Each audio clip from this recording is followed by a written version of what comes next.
Mbote na balandinia so ya RD Congo info.fr oyo bozolanda biso à travers mokili mobimba France Belgique site nabino obo mesala Rolanda oyo pesaka bino ba news ya RD Congo. Lelo yo tokuta non lisusu avec beaucoup de plaisir et de joie car na mesala koloba na cadre oyo yemoko a créé César Ngadi le magnifique apesi biso sous opportunité moko lelo to meka ko solana bino na mesala koloba to meka ko communier bino par rapport à Italie, Masolo, il y a un développement, il y a un boka nabiso. Donc, les autres, na moko ya mboka, azali jeune, na ba boule belé. Bon, comme on a Sylvestre, Toromero Soanae, bouye ba boule na so kezanengi. Mais bouye ba ke kalami te na bakin, ba échéance électorale zoya. Donc, mon la moko ba to komi ko bongama, ko benda ta ngona e ko kité, mais ba point de vue déjà komi ko pesama. Na ranti na bokasi ya moko gradi, o penazo sala ke image za lengi, to komi ko poussa ne pas ndeko na biso, so ko poussa déjà.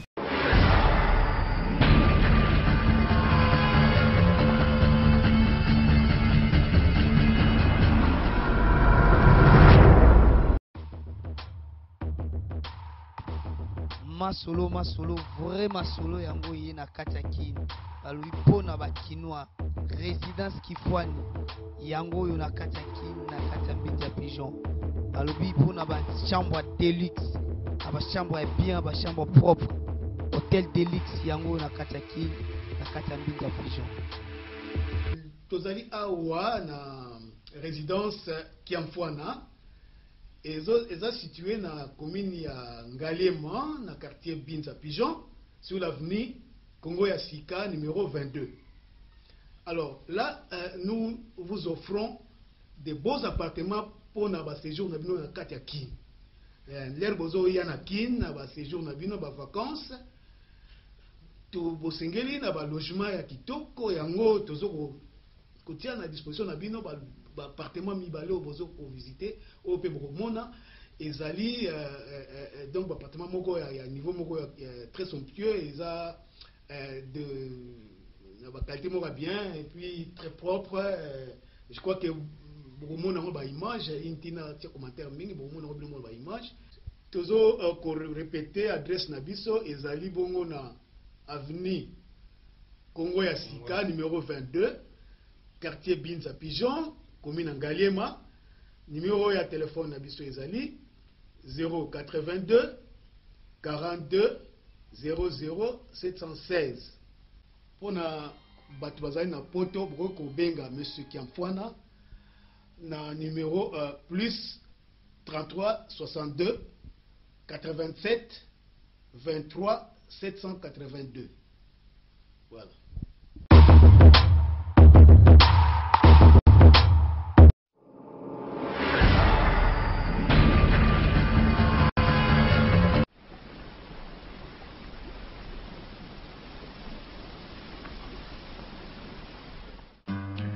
Bonjour, je m'appelle Cynthia Camps et comme vous voyez que CPLA TV est un appel à CP Sabino et Vandi et le bin toko CP Saba client na biso. Alors CPLA TV et bimsi décodeur à Sika, c'est CPLA TV Plus, the New Generation, avec plus de 21 chaînes, il y a Congo, encore plus. Donc j'espère que Bino se bosse CPLA, parce que non simplement que CPLA TV Plus, New Generation, mais c'est aussi moins 70 livres. Donc avant vous avez 150 et maintenant vous avez 80 livres. Et vraiment, cadeau à maman.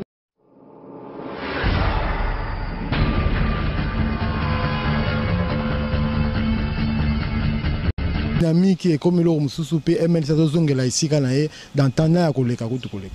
Faut ça ba internaute awa toza wapi pe yozali nani par rapport à commune tozali. Poza commune moko et bala makasi na kati ya ville Kinshasa mais lingi yo moko oloba. Isika boyambinga tope isika na mbibino na mabelo ya balabala toali. Na mabele na ngai toali na kati ya commune ya Barumbu. Commune ya Barumbu o ezali ba commune ya liboso ya ville ya Kinshasa, c'est-à-dire à Léopoldville, toaka kala na quelques communes ba benga Congo akala, donc toaka ba commune ya Kinshasa, toaka na Kalina, toaka na Kitambo, toaka o pe ba commune e bandi Kinshasa. Donc Barumbu est dans 9 quartiers. dans 9 quartiers, vous allez dans Kapinga, Ndolo, ou bien à bon marché, parce que bon marché, il y a un quartier, bon marché, il y a un sobriquet. On a peut-être interprété, il y a des solo Mumbimba, il y a ciment. Ce qui est dit, mais oh, il y a un bon marché, il y a un quartier, Kapinga, Ndolo, pour Kala, il y a un terrain marécageux. Banda, il y a un solo, yo yakoya, to yo ne grandisi. Silva Bilambo abotama akola pe azako sala na kati ya Barumbu parce que ba yebi yo Silva moto abotami esika na ya abotami amoni akoli wana donc azali moto moko naturellement connu na milieu wana po eza ko samba te eza ko luka te parce que moto lune za wana ba moni abeti bila abeti bala tangi kelasi abali maintenir ti lelo akomi moto ala ko sala misala pe azako évoluer na kati ya mabele na po na ko continuer ya likolo ya Barumbu et Barumbu ali commune eza na 9 quartiers to za Mozindo to za Libulu to za na Chimango ba benga mingi sitasi tozali na quartier Kasai tozala Funa oyo ezoza bakota ba Istati baluka côté aéroport ya Ndolo. C'est un quartier peuplé na plus ou moins la population est moins ébélée, et puis toutes les activités sont là. Les lieux comme un site touristique, on est dans un quartier avec un bon marché, c'est un lieu de Gendaïma, diversement, ils appellent. Il faut expliquer que le bon marché, c'est un peu mélange. Il y a beaucoup de ébélés, aux alliés au Moyen-Orient, aux Indo-Pakistanais, aux Asiatiques, aux Chinois, aux Kotimingi, aux africains de l'Ouest, africain, c'est-à-dire comme moi mélange mon boé et comme on un peu ni mon hétéroclite mais ça la paie moi fier comité ezalaka donc bon marché banakala et ali quartier yo et yambi ba expatrié ebele bandeko ba ko vana na mboka na biso ba et puis bateau nyonso ba kolia wa complexe ya kate. Au moins, à l'époque, il y a un Afrique d'ici, au moins, il y a des Libanais, au moins, il y a des Ouest Africains, des Sénégalais, des Maliens, au moins, il y a des Congolais. Donc, tu colles dans Bango. Donc, les Sanga, que non, il y a un Kalina, il y a un colis sans complexe. Il y a un moni, moi, non, un colis pénal dans ici, il y a une ouverture à l'esprit Makassi. Parce que c'est un quartier babaria cosmopolite et puis tu as polyclote il y a un monde à l'aise donc indien congo libanais ouest africain africain afrique centrale camerounais donc brazzavillois ils a mabele moro vraiment très accueillant à l'image des congolais donc par excellence je disais nazali mobotami ya Barumbu la colline à Barumbu na osamisa na Barumbu association na biso o na ko kamba comme on réveil total la RDC ou la prise de conscience au tout la commune à Barumbu comme commune pilote pour mettre la population ou les citadins ou les habitants de Barumbu face à leurs responsabilités. À travers de là, nous allons donner un exemple à travers toute la République, toutes les provinces. Face à leurs responsabilités, concrètement, tu veux parler aussi c'est-à-dire la prise de conscience. Prise de conscience, wana, que tout le monde soit debout. C'est-à-dire tout le monde puisse bien faire. Net yo zali mo palengani sango. Mon sang vous allons avec conscience. Batio boyzate que o bana ko finga o bebisa o tirer batu vers le bas. Il faut mon sang non et même batu vers non. Il faut tirer les gens vers le haut. O lo sala on non mais oui singeli. Et puis baton ba ko lande mission non et dans l'éducatif parce que ezali domaine oyo il y a éducation de masse. O batu ba Hollande le to ba multimédia. Le internet, tout ça, canal. Donc, quand les journalistes sont là, il faut ça la masmoussa et singeli. Et puis médecin, yeba autant la classe malam pour administrer kisi na ndenge longo bano comme agent de la mort. Yo politicien. Ozako ya wana pona libumuna ote foko ya kokota kosala masolo na yo musano pona intérêt général poto matisa mboka o eza na kitebele mais eza na paradoxe bato bana bobola d'où réveil de conscience prise de conscience na niveau ba église yo pasteur eza na te kaka po ya kosenga ka appel de fonds o kota mbongo na mabonza yo zoko riche mundi mazotika la pauvre, mais il faut que il faut que montoire dans l'épanoui sur le plan spirituel, à tout ça, et puis bon, la communauté d'ensemble, c'est-à-dire ma bonne, il faut servir collectivité, boton moi école, boton moi ou bien permanence, oh ça pour l'intérêt général. Et puis mon temps va passer mon salaire à ma bonne milaïté pour Aïba et tout ça. Donc moi na kelasi tanga kelasi malonga ko une école buissonnière était pour le besoin à la moto. Est-ce que message en peneza suivre? Message wana yango to beng pena un changement de mentalité yango wana esengeli na mboka oyo o boka la ministère ba opesa ba ministère ba citoyenneté be ba sala musala na te e ben ba appuyer ba solo ko biso o eza ko teya o eza ko luka changement parce que le développement d'abord, premièrement, c'est le changement de mentalité. Si tu vas changer le modèle à Okanisa, le modèle à Esaleli, au monde à Makambo, parce que la première valeur, c'est l'homme. Il faut que au centre. Alors, tant que tu as baby, le reste suit, il y a un monde à la perversion, il y a la conviction sous soutien. Au monde, le lobby à MLC, pour l'arrivée président MLC, Barumbu, voilà le côté politique, il faut avoir la conviction. Quand tu choisis une idéologie, oh, côté na kati, vous voyez que ça, là, pour la retombe la écolo. Parce que les gens ne croient plus en rien à Congo. On ne croit plus en la politique, on ne croit plus en rien. Comment les gens vont tout Kamboko yo, poto Kabolamo parce que compréhension déception l'équipe. Alors biso bato to yé makamba sika, tout dans la dynamisme na biso, to côté c'est ba idée na biso, hein. Et on a comme la politique, c'est l'élément moteur. Il y a développement en nation. Il faut bato ba fungo mi bongo, o ba réveiller ba quota pour ba dynamique, pour ba changer paix, hein.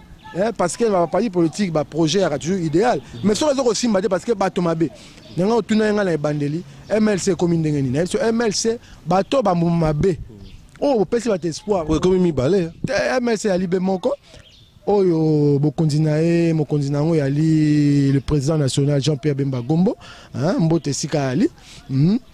Suivi na secrétaire général Maman Eve Bazaïba Massoudi, au Alandami na 4 adjoints, tu ali na Papa Lopango Fidel Babala, tu ali na Papa Ramazani, tu ali na Maître Alexis Lenga, tu ali na Jacques Lungwana, à côté de Congo. Donc, na ba président fédéraux Union Soana et agi moi vague bandeko to na bango liboso batengami bake ba koti majorité. Ba ça peut permanence na bango. Et wala eza ba confusion créée pour justifier le super chéri ne ba lo kuta. O ba sala ki pour le ba trop même la bino parti monene.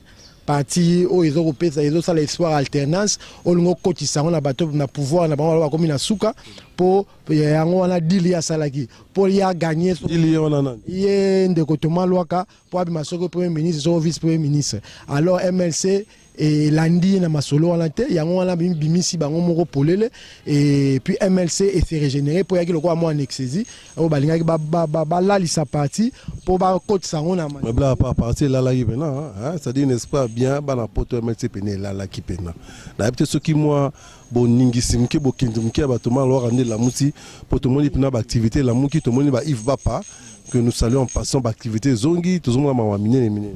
Oui, activité Zongi parce qu'un parti c'est parti qu'on vend rater des bureaux. Parti il faut aller vers le peuple, expliquer, faire des actions. Au moins il faut qu'on soit là bateau. Il faut parce que MLC c'est pas un parti de cadre, c'est un parti de la masse.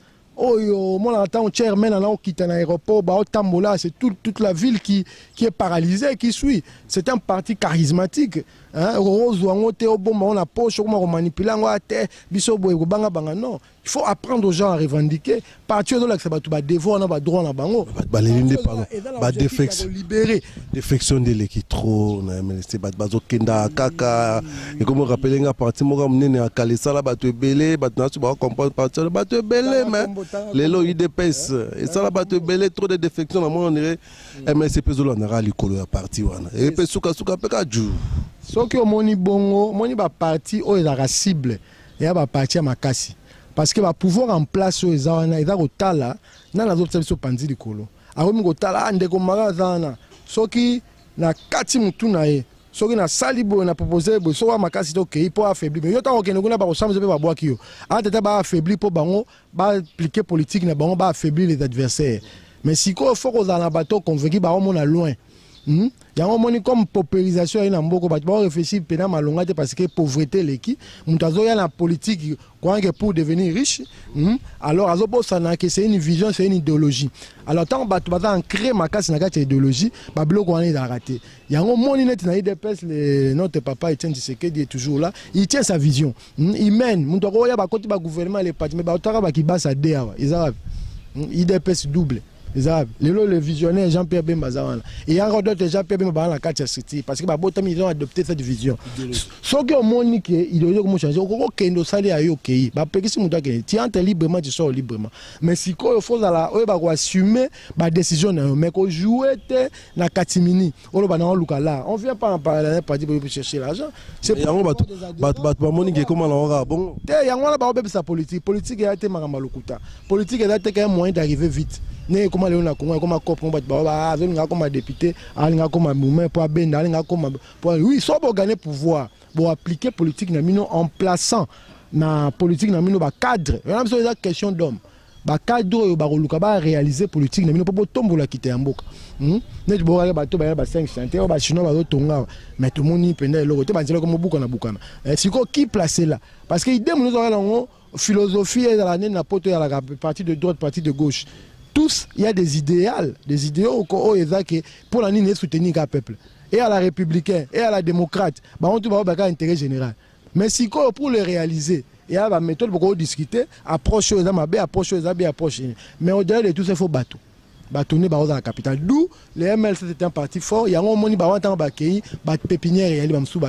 pour continuer la vision. Parce que c'est d'abord l'idéologie et la vision. Mais il critique qui lobby, ma caméra se passe, ma caméra se matata, net in négotoma, et agia mai passi, mai abela, mai matata, kolia matata, kolata matata, bana baotanga te matata. Arben matata mais yo wana sous la caméra matata on ami côté c'est matata on n'a rien changé au moins que ami teki moko et puis ami sambisi vous avez toujours la vision MLC plus que fort à jamais et Kalami était toujours récupéré beaucoup de biso oyo na ba élection à venir ce qui m'a ramené c'est l'équipe na Kimia s'il y a des amendements mais c'est un parti qui est prêt et Barumbu est le chef naturel et MLC avec Babiso Toali Bosona ngali tozonga na fief na oyo Barumbu effectivement tu as parlé na masolo etali ba vision parce que il faut que les lots batoming bazwa na politique na ba ope bazana ba diaspora ba lingba ya bino pe boyo kaka boye bakanano boye ba que les lots il faut que expliquer biso non temps bozo ya ba plan d'action na bino ezali nini,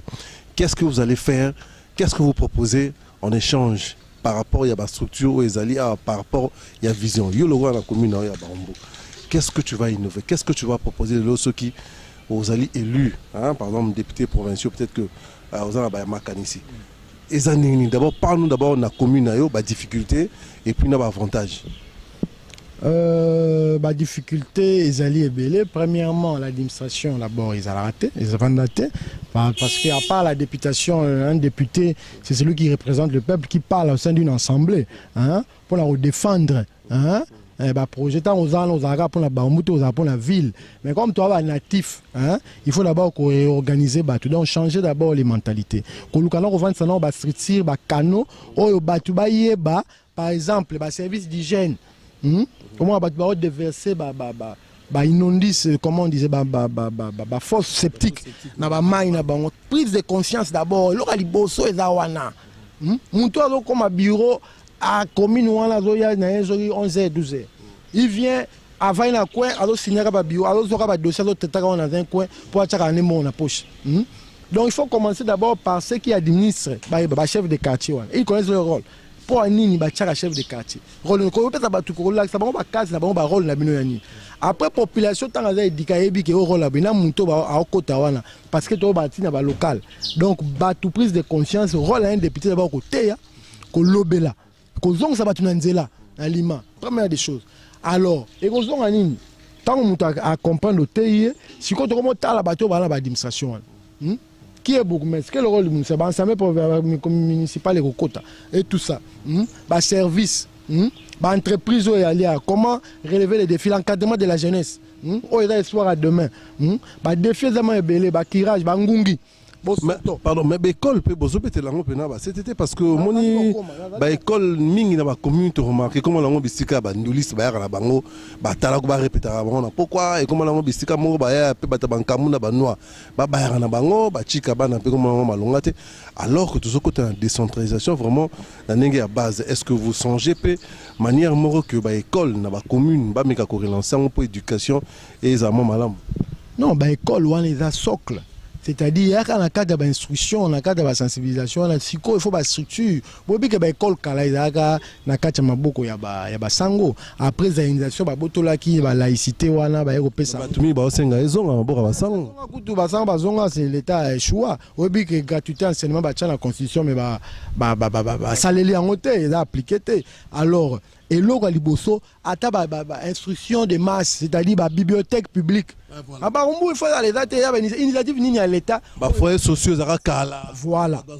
Biso torozong sabiloko wana parce qu'avec ba revenu ba taxe o ezo kotawa na commune ezo salanine. Bazoka ba mongo ba wenze fotala ba wenze wana ils n'ont pas des installations sanitaires. Ba wenze ça empirique hein. Empirique ba installation sanitaire il y a au moins 300 personnes, 400 personnes ba la kawana sika ya ko se soulager ya te soka ils allaient dans ba état mongo zo ba ba maladie ba biloko wana de base dans la place publique parce que là-bas c'est l'intérêt général. Et puis ko tala ba na banda ba de quelles conditions ba toilette même aux interpeller les propriétaires, ceux qui va locataires ba logement makamwana nyonso il faut les zonga fort il faut bateau à malonga ba bi ko lobela ko conseiller côté à population ko tcha bango fa et puis mbongo yo bazo récolter o eza ko kota na caisse de l'état il faut ba sentir yango évolution dans la carte. C'est là maintenant il y aura le contrat social au go renouer confiance wana et puis tant ba dans devant un leader na bango charismatique o ba poni tant azo lobela bango échange ali bato ba zonga na nzela. Est-ce que vous avez écouté na commune?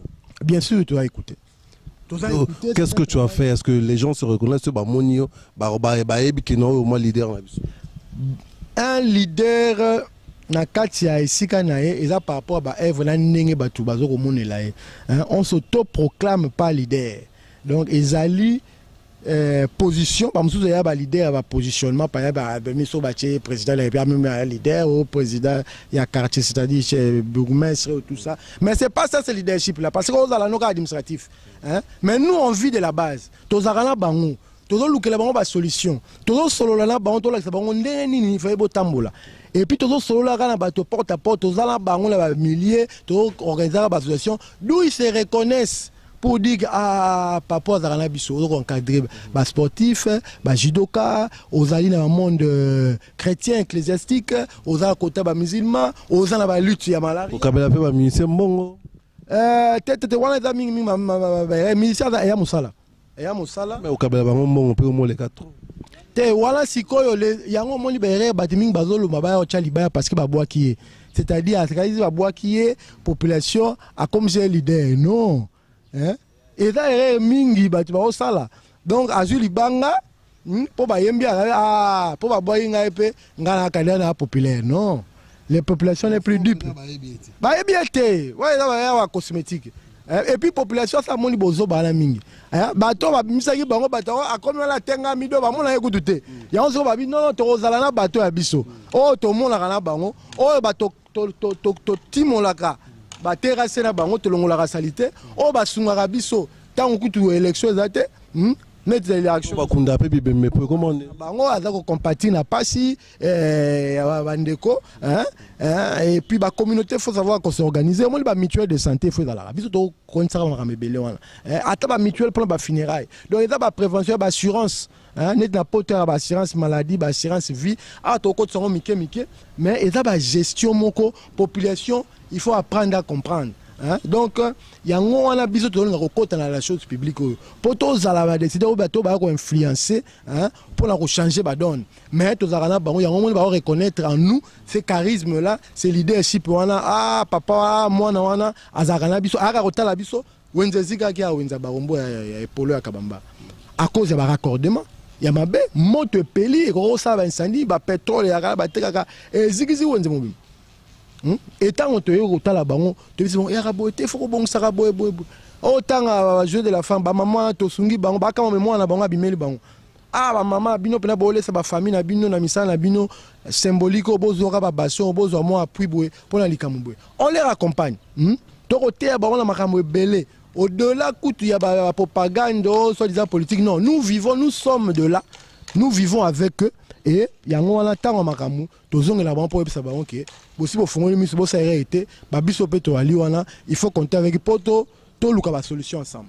En politique mo ramener dans le bas qui c'est un problème de mentalité. Est-ce que tu penses que les lots base bateau autant bozolobela est-ce qu'ils ont compris baza assez ouvert pour accepter ce changement? Parce que il faut que le quand tu parles des taxes et ça va sacrifier ces gens qui payent pas les taxes. Bah mais ça là bon on en est toujours kende comme un moment que bon l'état et comment ça la musana on n'était ngama ya on a la question d'homme batu wana eza seke batu baboya azuko futa la biloko wana parce que l'état a comme moyini l'état au bon ezokota hein batu ba la misala na ngote c'est-à-dire muntu abi oh mais ngaso na pese loko mana mo na muntu ngo musoma ngone ba champagne a mo muta ba boîte ba nini amona wenza ba kongola mbongo oh ba installation ute ya raté sanitaire ya te ba tongela bango ninte ba moto zo payela bango mais muntu a repesa za zo bata mais finalement il commence à contourner muntu pe azo zo ba taxe a futa makamabe a comme futa ye moko au besoin que la bio qu'on est comme non makama ba coterie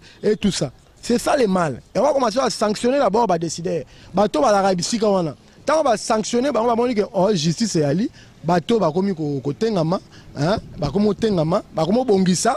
Wala na batasi va comme barabe ah service à l'hygiène ya qui est et bongisi hein ah bah papa conseil ba pulvérisation intradomiciliaire. Ba pompe passer tous arabes la miki. Biloko to zongisa ba pompe. Hein na pesa ba mala ka bote kula hein ba pompe wana bien biloko to zongisa. Nanda kubozo leka ngungi ali batu ba okufela mais la commune l'administration a rosa la biloko na ko sécuriser ça coûte pas grand chose moi mon to a cotisé à 5 francs na au 100 francs na souka moyen à poko par semaine et pomper qui c'est pour la lutte contre la malaria préventif hein bon moi ah il y a des changements et on peut le faire mais c'est question des idées c'est question des hommes on va compétent on va la vision là pour sécuriser population là-bas.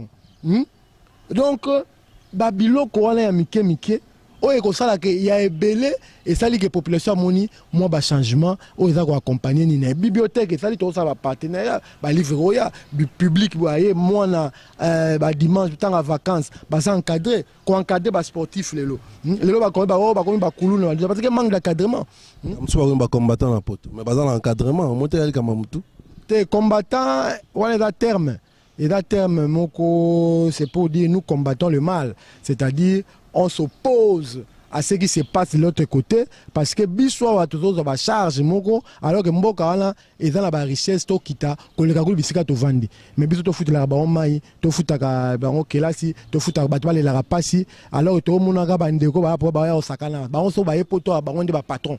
Ba la na ba zini 3 étoiles, ba on kabela kutu ba tapoto ba mbongo, ba ba ah yango bino bo sakana ka ba musicien bo ya ka bo la saka ba to pongi biso to telemeli makamwa to lingi changer ba na kuna biso to sali bloc. C'est un concept que j'appuie, mais et il y a banditisme, mais déjà ça apporte quand même des fruits parce que c'est un ras-le-bol. Hein? Les gens en ont marre de voir les mêmes bêtises se répéter et bah tu sais quoi te téléméliango biswa wa buzo basute bino na Congo kuna pe bozo relève. Bon moi était na Burkina Faso bandeko bakimi.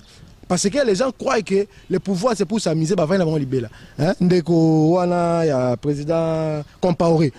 Na moto makasi a même na pouvoir ba biso ngongo mi sala bo ote ngai kaka mettant population à téléma, population réveillée. Mais tu pars, yango wana il faut population ayeba ba droit na ba valeur na ayeba ko exercer et puis ba yiba ka yango te. Ba yiba été éveil na ye. C'est lui le patron.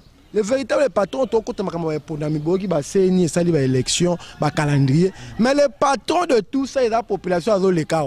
La population va la biso. Il faut pas que la démocratie, c'est la loi de la majorité, c'est la loi du peuple. Pour le peuple et par le peuple. Donc, il faut l'éclairer pour sanctionner, pour faire sa directive. Pourtant, il y a le choix, il y a un avenir.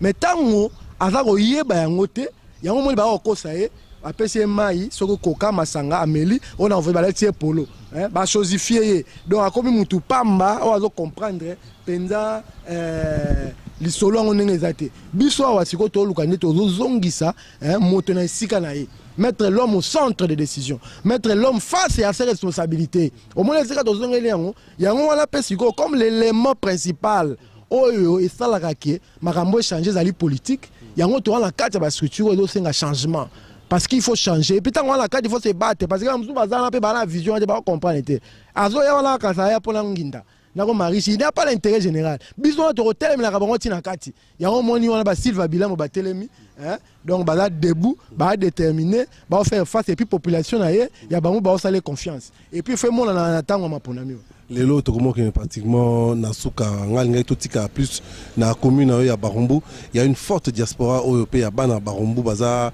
à travers le monde ba Afrique du Sud ba Chine est-ce que vous continuez d'avoir un message mogoté par rapport ya commune à bino européen faut que le pesa pe maramebele oui et ça l'image ya Barumbu ta image mboka mais bandeko ba la poto na féliciter bango bandeko lokwa ba Agathe Agathe avec l'association coup de pouce Agathe a vraiment sur l'occasion Rolanda Bililio avec son association, c'est un monsieur à féliciter à sa bibliothèque dans l'église Saint-Paul. Ils ont aidé. Bon, moi, je suis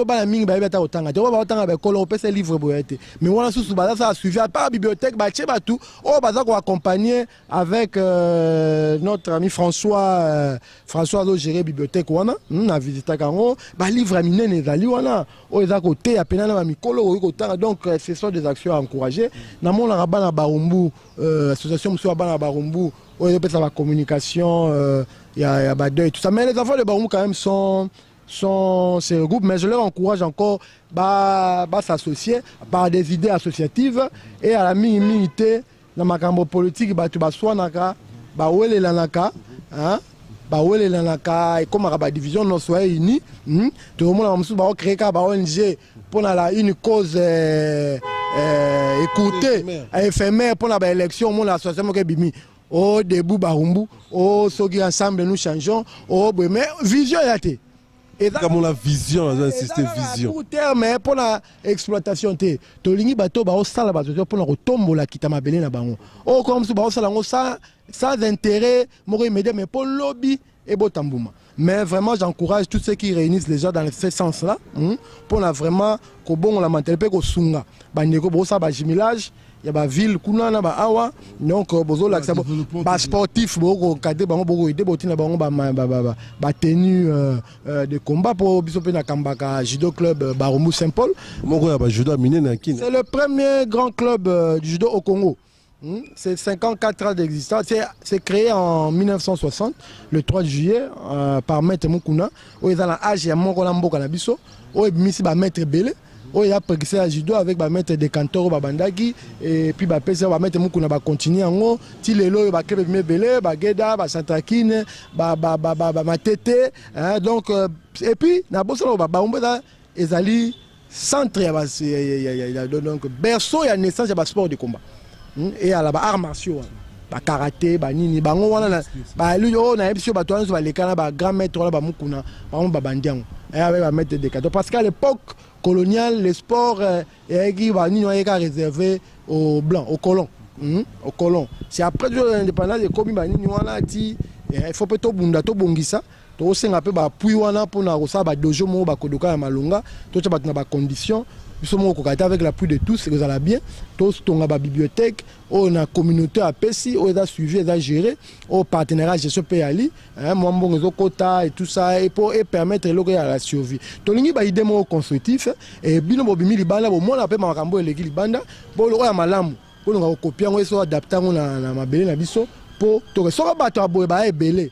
Bakutani na MC mboko eko changer na l'état parce que eza makoke zangité batupe malonga bali mais bakota siko na sikango bazo apé ba appuyer sengeli bon mona to kamwisa et puis ville o eza lokwa ville Barumbu c'est toute une ville donc vraiment toute une ville toi na ba solita mine lokwa ba bralima wa banine belé mongo ekotaka c'est une ville on peut créer une mentalité bon marché la capitale à Barumbu et à loko la capitale ya mboka Barumbu o eza na ba province dango lokwa to cha ba quartier Mozindo Libulu et tout ça ba wenzo mona ba cordonnier place ba wenza Libulu Oh, au moins la couille tout. Et d'abord on développer la capacité à tout bali wana. Compétence ba formation. Robert tapé tout na wenzali boule est-ce que na katio ba mon nini, c'est-à-dire le génie congolais mutazo zapena donc poso a sali sapato.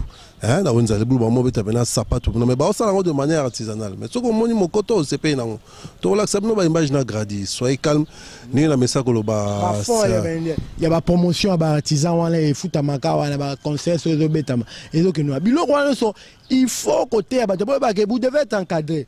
Et puis fond de FPI ou en fond de promotion de l'industrie bien petite et moyenne entreprise au artisanat ko sang sabango en collectif ne ba to ba coordonner wenzali boulou. Au sang dans coopérative ba besoin crédit hein parce que crédit besoin encadrer bango hein machine ya retourner ya ko raboter ya je sais pas quoi ba domaine na bango wana ba couture parce que la coordonnée c'est pas les aiguilles seulement faire ça. Ça évolue. Il y a évolué, il y a des machines qui peuvent avoir et ils évoluent, ils auront des maisons, ils pourront se prendre en charge pour m'arramer. C'est la vision que nous voulons. On ne veut pas l'État simplement charger l'affaire publique pour l'approvisionnement, non. C'est pour apporter des solutions à nos contemporains. Il y a une spécificité où biso toujours utilisé ciblé, où tu as des manières et dans l'image moro. Sauf que au Brésil, c'est le football et tout ça. Dans le Congo, on a fait la spécificité. Tout le monde a des boulot et des coordonnées. Mais il faut comme ça. Mais une partie, tout ça les gens ne comprennent pas. RDG, le lot, tout le monde a terrain. Terrain a son moro to alangwa Olsen. Bi projet ali ba otonga ba municipalité, ba stade municipal. Mais il faut voir RDG, est-ce qu'ils ont consulté qui pour réduire tellement RDG que et ça sous na bano monter ça va footballeur malunga. Dans le sud de nos sangs déjà. Mais mieux vaut commencer par ça que rien. Non, parce que nous moderniser quand même. Moderniser ne veut pas dire réduire en voulant moderniser au BBC. Toi tu fais plus de bâtiments RDG comme le mini foot, le lycée Robert Nzango. Non.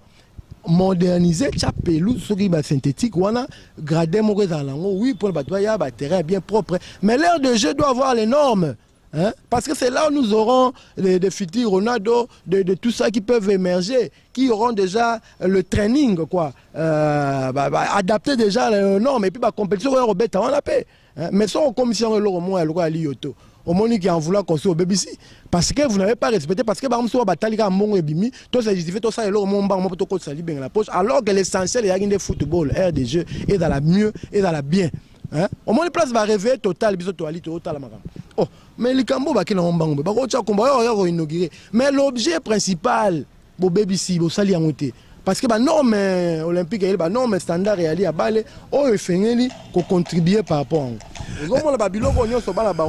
il faut battre les melarango pour maramoué que les RD Congo info.fr binimo bozomona aoni na mesala koloba César ngadi awezali débat d'idées hein donc tozo kende kalaming tellement poni aoni to lingi makanisi évoluer pas d'un jour débat d'idées vision ezala parce que na mesala koloba na émission na soto kanselongo photo tombola boule kolapo hein ma campagne qui est bien ma ramse qui est bien social est bien donc ma ramé qui est bien ni que biso to lingaki to pratiquement la fin Sylvestre aux un message à Souka ya repé ça na bateau tout bazo à travers le monde message à Souka ezali que tolinga ekolo na biso tolinga mabele na biso ba natif nyonso on a besoin de l'apport de tous moto moko te azala monopole ya mayele moto moko te azali nzambe mais ensemble ceux qui to simbani to sungani avec sincérité hein ozolingo comme na esika ya bokonzi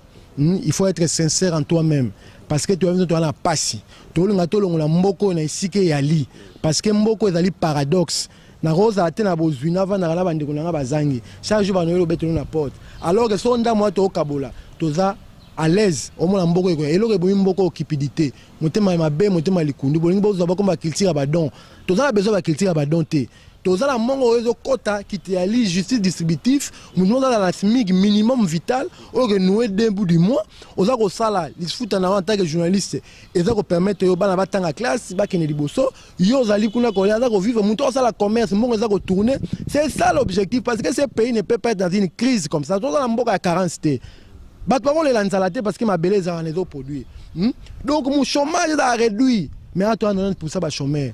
Nous avons là, il faut là comme un politicien pour arriver. Non, politique est là pour la monter. Politique, plutôt, quand on peut reporter la solution. Il y a toujours il y a toujours bête la CT. Moi, j'ai pas besoin d'être riche, non. Mingi peut le bec à le rôle là, mais après, des palais na mikili, donc folie, bah momi, bah zo boaka. Il y a un phénomène combatté bimé. Pour ba moni bozo ba ba ngé se répéter sous té. Biso pe to zawana, to lingi bozo ba ne ya la té. Yo mona image to bomba Obama. Ouais image etika net. Image etika là. Ba pekisi mutaza bozuité asoma wanda ke belete. Mais la ninga malamu. Eza commerce na osala fin. Bon la population té. Ozombo ngona oza maele na yo, ofungoli boutique no cœur s'abonner sur na masavuko sur na gel cosmétique, ozo teka ba mona mbongo, ozo tunaka, oyo sombi soki diamant na yo osala ba fait. So ba lingi mbongo. Futara pe taxe. O futara taxe pour pe tonga eloko. Tonga mboka. C'est-à-dire commerce, c'est pour fructifier la richesse. On sait pas l'industrie. Tant que l'industrie, on a mouton coordonné tout ça. On a tout ça la street, la coopérative pour financer la banque. Mais alors ça la art. Pour acheter quand on bon. Mais tant que vous avez la qualité comme vous expectez. Mais on est bel en qualité. Il y a un mandat qu'on a. Et c'est normal. Mais quand il y a des pour qu'on s'abatte, pour le cas, au comme Ibanzambe, comme Badon, offre don de tout ça. Bien vu ça Badon, mais pour la réveiller Badon. Il y a un autre télémélango, Bala Barumbu, vraiment, Bazala déjà exemple pour la Congo, pour la Kinshasa, et puis tu as un commune pilote pour Bamakamo, tu as ce qui va passer confiance toi dans ambition toi dans la carte passer dans na bateau nettoyer to locateur appliquer on peut la changer nous on est des révoltés biso to bateau to boya bozoboya kala ibandelama to lingi bateau to ko tapona makanisa sika pour le changement de mentalité et puis ko longola image ya pauvreté comment dire ancré au dans le rôle la bateau comme la fatalité baza sous na espoir non nous redonnons l'espoir avec babiso yo na ensemble na binonyo so bandeko to na la vision yo mboko eko telema il faut ko telemela mabe ko telemela ngoti na suka et puis ko dénoncer bateau ba ça bozobo ba escroquerie politique to ba masturbation ba mi sepelisa ba moko en voulant ko tromper la population wa ba kutana ba loko abiso ba véritable bana barumbu o ba lingi ki makambo telema Danzinga la retenir phrase moko kitoko redonner l'espoir ya on appelle dans le bibiso na kata RD Congo info.fr to komeka to redonner espoir na makanisi na vision na o Italie développement pe ya mboka pe to sengi na bino so ba numéro za affiché na serveur numéro Sylvestre Bomoni waza na boule Bobenga Sylvestre, beaucoup de boule pour mon ezali, ton problème de timing. Au pas on a besoin, bino ozali bano lingo ya, ma solo to solo la, bani noye, basoli neto kutana. Numéro na ngwana ozu yango to soli. Na obwa nga batu mingi te. César ngadi le magnifique yomoro oyebi. Yomoro oyebi, basolo nenge ezali. Donc mbote ya trop. Na roilanga, moko pena donc ya bato libanda benga mingi balanda pena ba émission oyo na pesi sous mo théâtre na Jérémy Mouzadi ba bazo soutenir pe masolo oyo ba on surtout botikali bino mo boyebi numéro za c'est soko lingi libanga obengi to sololi boyebika ne makamezala mais to sengi na bino kimia ezala bagara bulunde balobaka to discuter na makanisi pas d'injure tout ça l'effort Congo la biso et kende likolo inchallah.